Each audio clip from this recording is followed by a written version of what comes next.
Okay, our speaker today is Jennifer Merkel, a shareholder and attorney for Sheehan Finney. Jen devotes her practice to assisting employers in complying with legal requirements during all phases of employment, relationship, and defending employers in discrimination and other claims pending before state and federal agencies. Jen has more than 30 years of experience assisting employers in issues. Um, and provides in-house trainings for employers on issues including harassment prevention and managing within the law. She conducts workplace investigations and defends employers before the New Hampshire Commission for Human Rights, Equal Employment Opportunity Commission, and state and federal departments of labor. Jen is a magna cum laude graduate of UNH and a cum laude graduate of Boston College Law School. She has several awards. We're lucky to have a very experienced lawyer with us today. She won the Chamber USA Labor and Employment Award, Best Lawyers in America 2017, 2015, and 2025 Manchester Lawyer of the Year. For employment law and management, best lawyer in America, employment law management. So she's highly awarded, and we have an expert in the house. So please, after Jen shares with us her presentation, I'd love to get your questions. And I'll hand it over to Jennifer. Thank you so much. And I might just need a minute for, is my screen still shared or do I need to? Not yet. You need to reshare it. Okay.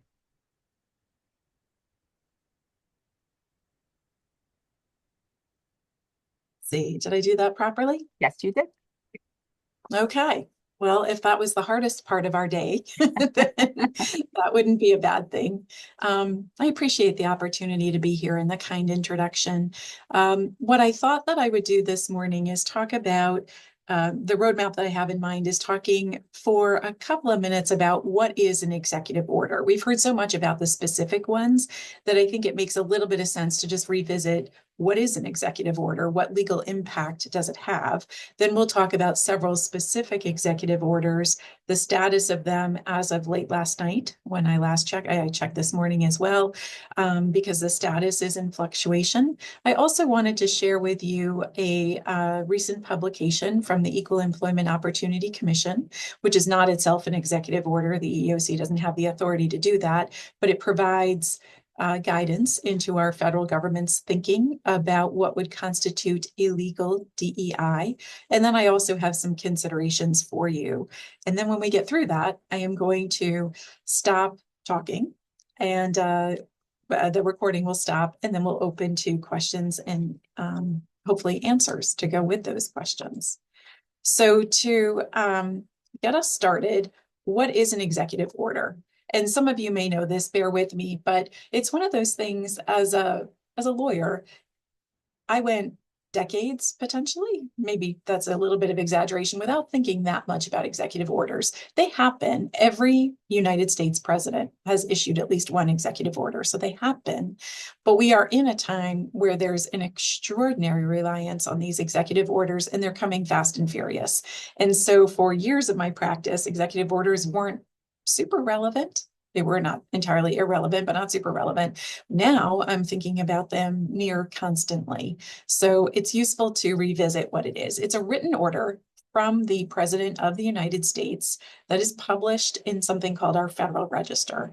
Executive orders are also posted by the White House, which is kind of a quicker, easier way to find them. For each of the executive orders we'll be talking about this morning, I've embedded hyperlinks in the slides, which will be sent to all the attendees. So you can find them easily if you would like, just by clicking. An executive order is not a law. It's not passed by Congress. It's just a written document from the President of the United States. It directs federal agencies and federal officials to do certain things. That's the essence of an executive order, is direction to these federal agencies or officials. Generally, executive orders are issued under the president's constitutional authority to ensure that federal laws are faithfully executed. An executive order cannot change existing law, but it can direct federal agencies into how the law should be interpreted, implemented, enforced, and can also set governmental priorities. What should agencies be putting on the front burner, so to speak, as opposed to what should take a back seat? An example of that that's unrelated to DEI, but just to give an example, is that there was an executive order from a prior administration talking about lower enforcement priority for prosecuting people who use therapeutic cannabis, as an example. So that prioritization can show you that the president can direct what's hot, what isn't, so to speak. An executive order can only be issued by the president of the United States and can only be revoked by a president, whether it's the same president that issued it or a subsequent US president. To be valid, an executive order must be within the president of the United States from the Constitution. It must be within the president's constitutional authority and must not violate an existing federal law. The validity of an executive order can be challenged in federal court, as I'm sure you've read about. And federal courts have the authority to enjoin the federal government from enforcing an unconstitutional or unlawful EO. To enjoin, if you don't know, just means to stop. Usually an injunction, which is the vehicle by which something is enjoined, usually an injunction is issued in the first instance on a temporary basis. It is a temporary pause on enforcement pending the outcome of the case. It's usually a court saying, look, I don't think we should go forward with this until we fully examine the issues and resolved it. And I, the judge, think that there's a substantial likelihood of success on the merits, meaning that the person who's seeking to have the EO temporarily enjoined is established with a judge that they've got a decent case, better than decent. So that's what it means when something is temporarily or permanently enjoined. A permanent injunction is just what it sounds like. It means, hey, we've fully examined this, fully figured it out, and this thing may not be enforced. So federal courts have that authority. As of yesterday, there were almost 200 cases filed in federal court regarding the many executive orders signed by the current president since January 2025. Not all of those 200 cases pertain to the DEI executive orders. They pertain to a myriad of executive orders. But you can see that this is a very rapidly developing area of the law. In putting my slide deck together for you, I endeavored to be current. Stayed up late last night, got up early this morning, but I ask for your grace if things have changed since. Because it is a very rapidly developing area. The first executive order I wanted to talk about specifically is EO 14151, which is entitled Ending Radical and Wasteful Government DEI Programs and Preferencing. It was issued on January 20. I've given you a hyperlink to it if you would like to read it yourself. And what this particular executive order does is it directs the Office of Management and Budget and the Attorney General to terminate all DEIA programs, policies, and preferences within the federal government, and to terminate all equity-related grants and contracts. It's big. And to prepare a list of all federal grantees that receive federal funding to provide or advance DEI, DEIA, or environmental justice programs, services, or activities since January 2021. It's a little unclear what they're going to do with this list once it's compiled, but they are wanting to examine who received federal monies through grants for these purposes. The status of this particular executive order, as of yesterday, a federal court in one of the cases pending temporarily enjoined the Department of Labor on a nationwide basis from enforcing key provisions. I emphasize Department of Labor because the Department of Labor is only one federal agency. The other federal agencies are not temporarily enjoined at this point from enforcing this order. So one of the pre-questions that I understand came in before this webinar was, are nonprofit organizations that receive federal grants at risk of losing those grants? This executive order and its current status would suggest the answer is yes, if those programs that are funded through grants and contracts relate to equity related issues. So that is part of what's going on right now. A different executive order is 14173. By the way, I include these numbers because executive orders are sequentially numbered from the very first one ever issued by, the first president of the United States through to the present. So you can see how many executive orders have been issued throughout the many years. I read last night, just sort of fun fact, that through doing research, they are still unearthing executive orders, historic executive orders that weren't necessarily cataloged. So some of the executive orders, they're now adding letters after, like number thus and such A, number thus and such B, et cetera, to capture all of them. But it's just sort of interesting, again, when we think about how many years any one of us might have gone without thinking too much about that many executive orders, except perhaps Executive Order 11246, which pertained to affirmative action. And now we're thinking about them so often, yet so many of them were issued, which is kind of an interesting data point. In any event, this Executive Order 14173 is called Ending Illegal Discrimination and Restoring Merit-Based Opportunity. It was issued on January 21. I've given you a hyperlink to access it if you'd like to read it. Among other things, this executive order revoked Executive Order 11246. That 11246 order was enacted by President Johnson in 1965 and required federal contractors to engage in certain affirmative action to ensure that there was an equitable approach to hiring and employment by federal contractors, and the federal contractors were obligated to pass those obligations down to their subcontractors as well. That is now gone. It also revoked Executive Order 13583, which was a DEI initiative for the federal employees, the federal workforce. Additionally, this executive order directed federal agencies to include in every contract and every grant that they issue two things. They might not sound like much, but these are a big deal. To number one, include a certification that the recipient signs, certifying that they do not operate any DEI programs that violate federal anti-discrimination laws, and to include in every grant and contract an agreement by the recipient that their compliance with federal anti-discrimination laws is material to the government's payment decisions for purposes of the False Claims Act. That's a mouthful, and it's worth pausing for a second to talk about what the False Claims Act is and why these certifications matter, because it helps to bring context for why people are litigating around these particular certifications. The False Claims Act is a federal law that in essence says if a person or an entity makes a false claim to the federal government, a false statement, and if the government's reliance on that false statement was material to the government's decision to make a payment, then the federal government, through the Federal Department of Justice, can come down on that person and issue penalties, sanctions, sue them, hold them responsible for fees, et cetera.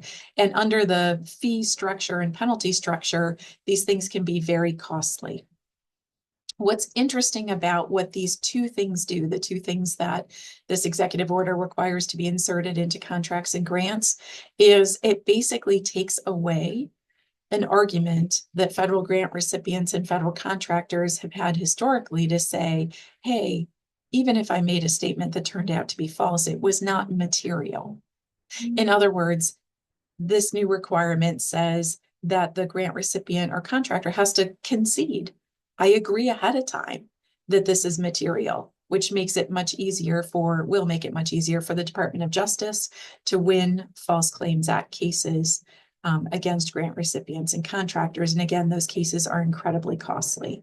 The other part about certifying that a grant recipient or contractor doesn't operate any DEI programs that violate federal anti-discrimination laws, in a way sounds simple enough, yet the executive order doesn't define what it means by an illegal DEI order, and there's a lot of murkiness around what that means. The other thing that is something to think about with this executive order and the certifications within it are that it's not uncommon for someone at an organization to be responsible for federal contracts or grants that has a lot of expertise, perhaps in contracts and grants, but perhaps not a lot of expertise in DEI, or perhaps not a lot of familiarity with the False Claims Act. And that person might sign the certification in the contract or grant on behalf of its organization without appreciating the extreme import of these things. So I just wanted to flag that for you, that this might not sound like much, but it's quite a big deal. The same executive order 14173 also directs the U.S. Attorney General to prepare a strategic plan to include specific steps or measures to deter DEI programs or principles, whether they're called DEI or otherwise, that constitute illegal discrimination or preferences, and directed each federal agency to identify up to 9 potential civil compliance investigations of publicly traded corporations, large nonprofit corporations or associations, foundations with assets of $500 million or more, state and local bar and medical associations, and institutions of higher education with endowments over $1 billion. In other words, to identify each agency, and there are so many agencies, to be identifying up to 9 of these entities to go after. The status of this particular executive order is that yesterday, there's a federal court in one of the many pending cases temporarily enjoined the Department of Labor, again, Department of Labor, on a nationwide basis from enforcing the certification provisions. So not all agencies are presently enjoined. That could change any second, though, literally, because there's so many different cases pending. It's important to keep an eye on the news. Another executive order I wanted to make mention of is 14168.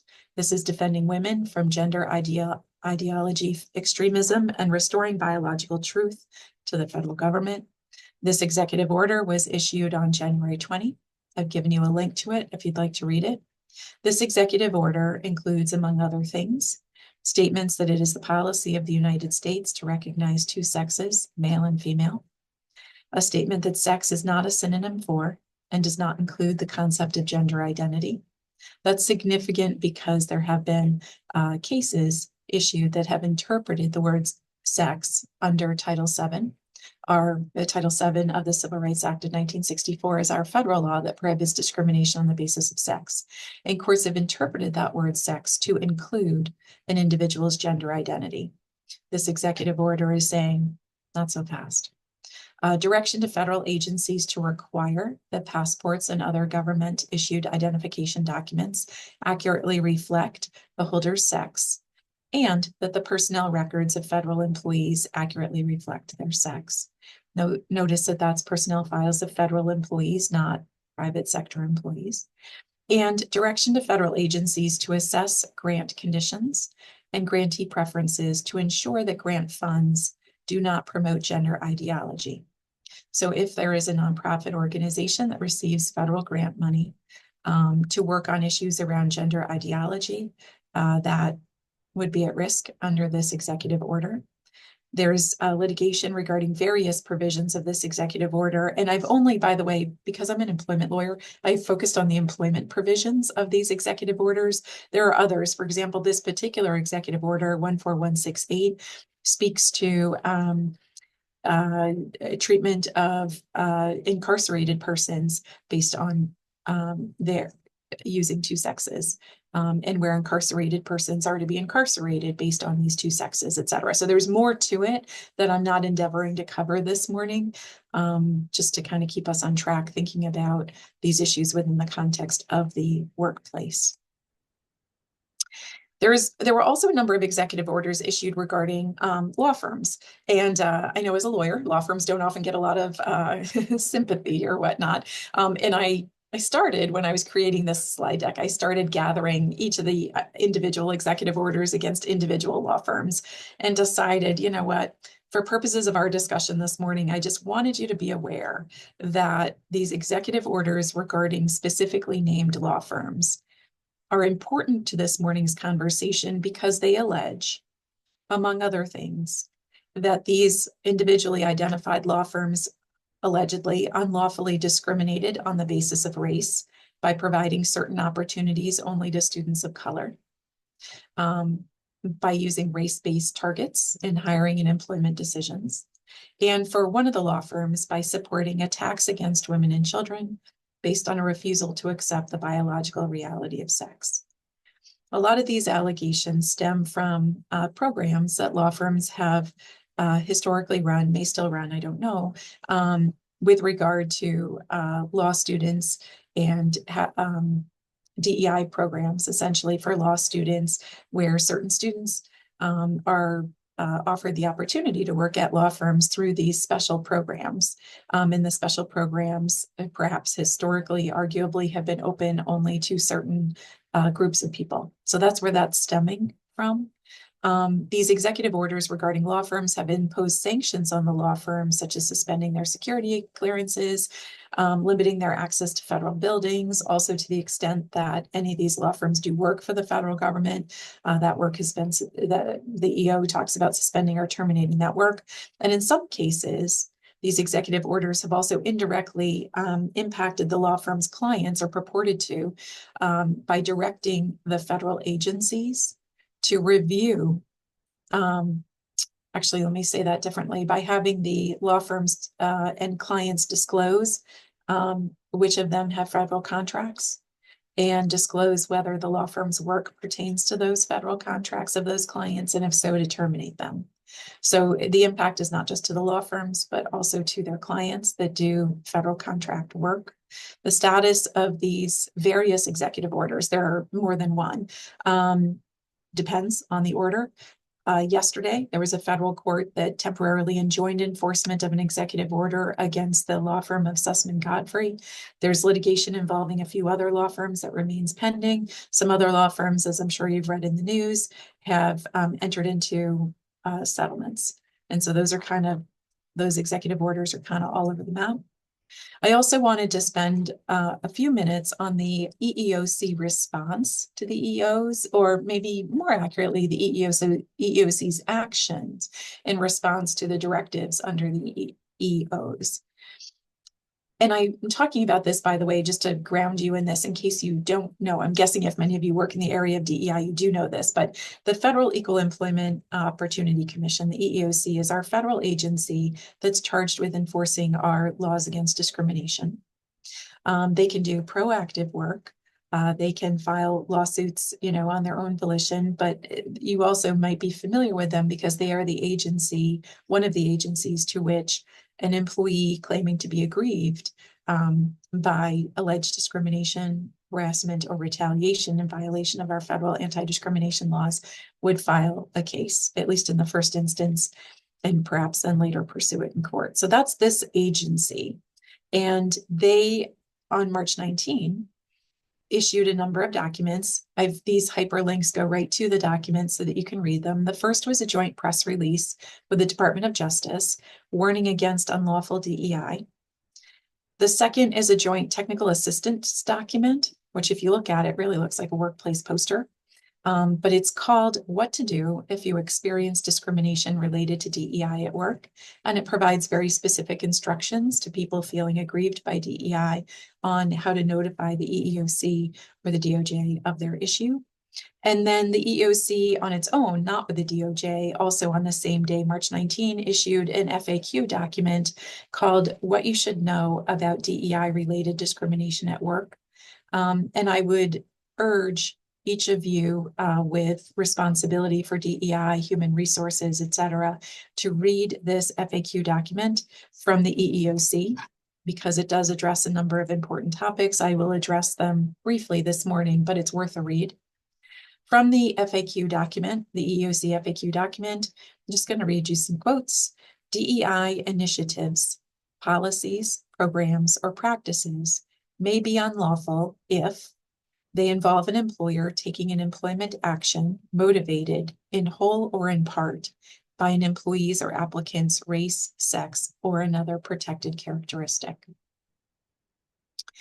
And another thing in here to note is that it motivated in whole or in part. So in other words, if a program were to say this program is open only to applicants of color or employees of a particular sex, that type of thing, that's an issue because that's in whole. Another example would be in part to say during a hiring process, we've considered all kinds of credentials. We've got many reasons for our hiring decision. And one of our many reasons is this person's race, sex, or other protected characteristic. The FAQ document from the EEOC also makes clear that Title VII applies equally to all workers. That's always been true, but they're just making that statement plain.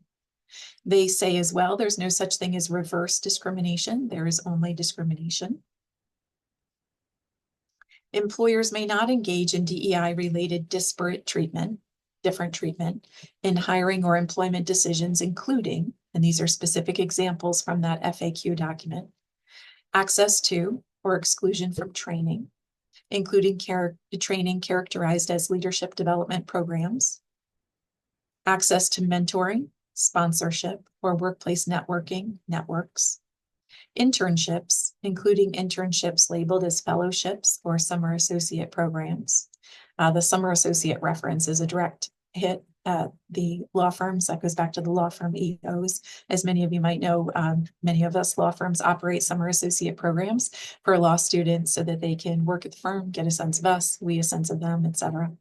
Selection for interviews, including placement or exclusion from a candidate slot or pool.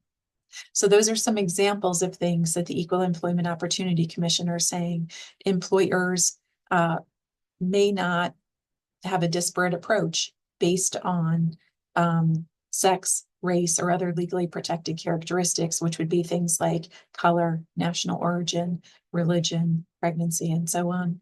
Employees of all backgrounds must have access to training, mentoring, workplace groups, and other privileges and benefits of employment. The EEOC FAQ document also specifically addresses DEI training.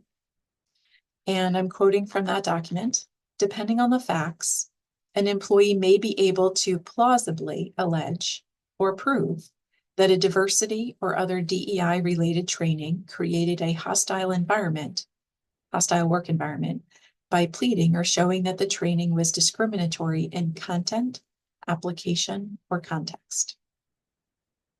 With regard to employee resource groups or affinity groups, the EEOC FAQ document provides that the prohibition against discrimination, quote, applies to employee activities, which are employer-sponsored, including by making available company time, facilities, or premises, and any other forms of official or unofficial encouragement or participation, such as employee clubs or groups.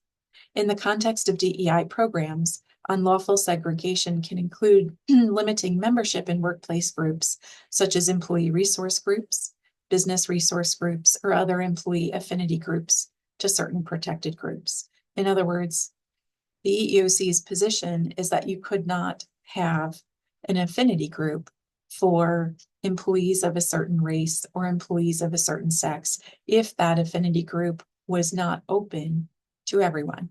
Everyone must have the ability to join. For the last part of just kind of my talk here, before we open it to Q&As, I wanted to offer some steps to consider. One is to review your DEI policies and programs to ensure that they're non-discriminatory and that they do not include any illegal preferences. To review your DEI training for alignment with that EEOC guidance, the FAQ document we were just discussing, to avoid claims of creating a hostile environment, to communicate to employees about any changes that you're making to DEI policies or programs, using careful word choices to avoid potential whistleblowers. I'll come back to that in a second, or others suspecting a program might have been unlawful when it was not. I wanted to come back to that word whistleblower for a second, because something I should have mentioned and neglected to when I was describing the False Claims Act. Remember those certifications about the representation certification that a grant recipient or contractor has no illegal DEI programs, that being material to the government's decision to provide payment. That all pertains to the False Claims Act. And one of the other things that the False Claims Act does, in addition to giving the Department of Justice the ability to pursue that grant recipient or contractor for making a false claim, it also allows whistleblowers, which can be anyone, could be an employee of the place or anybody else, to provide a tip to the Department of Justice about the alleged illegal DEI program, and to bring what's called a key TAM action, and to share in the proceeds of the monetary proceeds of whatever is collected through that action. So in other words, people, including employees, are incentivized to be whistleblowers regarding illegal DEI programs, if we're talking about a federal contractor or a federal grant recipient. My final thought was that for anyone who is a federal contractor or federal grant recipient, to ensure that you are, pardon me, reviewing any new federal contracts and grants and any new amendments to existing contracts or grants to identify any materiality acknowledgements or certifications regarding DEI. And before signing, to ensure careful review of any such provisions and the accuracy of any certifications before signing, so that you don't get tripped up under the False Claims Act. So I'm going to pause there for questions.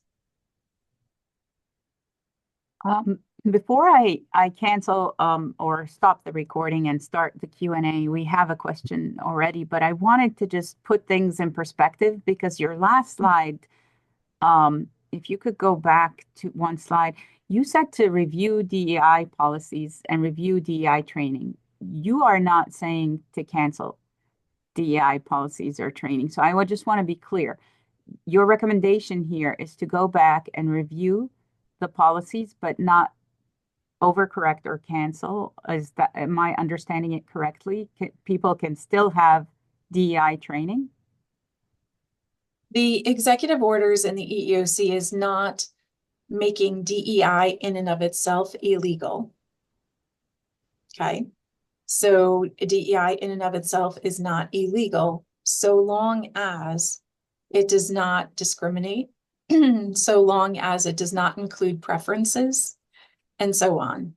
Mm-hmm. And the other thing that I can say in this point is that in thinking about steps to take, each organization needs to think about itself individually in terms of, is it a federal contractor? Is it a federal subcontractor? Is it a grant recipient? Or does it provide services to someone who is? You know, as one example, I was speaking with an organization recently that doesn't check any of those boxes itself, but it provides services to organizations that do. And those organizations were feeling a lot of pressure to not do business with an organization that might have policies that could be objectionable, and was hearing from its customers that it was important to them that certain words be eliminated from certain publications and that certain things be done. So I offer that by way of saying, you know, first, I want to be careful as a presenter. I'm not making recommendations. None of this is legal advice. Mm-hmm. I can tell you what the executive orders say and what the EEOC is saying. And they are not saying that DEI in and of itself is unlawful. They have been careful to say anything that is unlawful DEI. In other words, not all DEI is unlawful, but if there is a preference, for example, if there was a mentorship program open only to people of a certain color or certain sex or whatnot, that would be illegal. If there was conversation in a hiring meeting to say, you know what, let's hire the woman. We could use more women. That would be illegal. That would be a preference based on sex. And so it's, I gave you such a lawyerly answer to that question, but it's kind of the best I can do in the circumstances. No, I understand. And thank you for the presentation. It's very eye-opening. So I'll stop the recording for now and we'll go on to